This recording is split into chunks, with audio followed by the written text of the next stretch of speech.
ஒரு சுற்றுலா பயணி பாரிஸ் நகரத்துல பயன்படுத்திய பழைய பொருட்கள் விற்கும் கடைக்கு போனாரு. அந்த கடையில விலை குறைவான ஆம்பர் கற்கள் பதிச்ச ஒரு நெக்லஸ வாங்கினாரு. அவர் நியூயார்க் வந்தப்போ அந்த நெக்லஸுக்கு அதிகமா சுங்க வரி கட்ட சொன்னாங்க. இவ்வளவு சீப் நெக்லஸுக்கு இவ்வளவு சுங்க வரியான்னு அவர் ஆச்சரியப்பட்டாரு. அந்த நெக்லஸ மதிப்பிடுறதுக்காக பக்கத்துல இருந்த ஒரு நகைக்கடைக்கு போனாரு. நகைக்கடைக்காரரு அதோட மதிப்பு $25,000 சொன்னாரு. இவருக்கு ஒரே ஆச்சரியம். எதுக்கும் இன்னொரு கடையில போய் கேட்போமேன்னு நினைச்சு இன்னொரு நகைக்கடைக்கு போனாரு.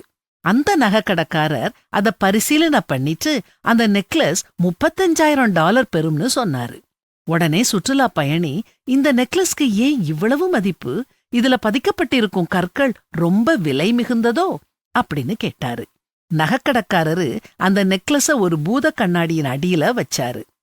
அதுல நெப்போலியன் போனபார்ட் ஜோசபினுக்கு வழங்கியது அப்படின்னு எழுதியிருந்தத காமிச்சாரு. அப்புறம் சொன்னாரு, இந்த நெக்லஸோட மதிப்பு இதுல பதிக்கப்பட்டுள்ள கற்களால இல்ல.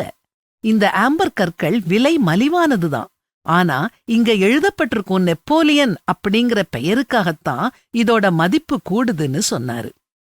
இந்த நிகழ்ச்சியிலிருந்து நாம ஒரு பாடத்தை படிச்சுக்கிடலாம். நாம நம்முடைய சுய ஞானத்தால சுய திறமையால எதை செஞ்சாலும் அது பெரும் மதிப்பை பெறாது. கடவுளோடும் அவருடைய சேவையிலையும் நாம இணைஞ்சிருந்தாதான் நமக்கும் மதிப்பு, நாம செய்யற பணிக்கும் மதிப்பு. விலை மலிவான ஆம்பர் கற்களை போன்றவங்க தான் நாம.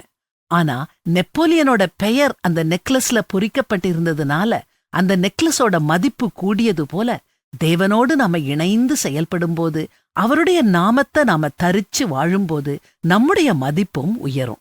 நாமும் சிறப்பான காரியங்களை செய்ய முடியும். அது மட்டும் இல்ல, நாம புது சிருஷ்டியாவும் மாறுவோம். இதத்தான் பைபிள்லையும் வாசிக்கிறோம். இப்படி இருக்க, ஒருவன் கிறிஸ்துவுக்குள் இருந்தால் புது சிருஷ்டியாய் இருக்கிறான். பழையவைகள் ஒழிந்து போயின, எல்லாம் புதிதாயின.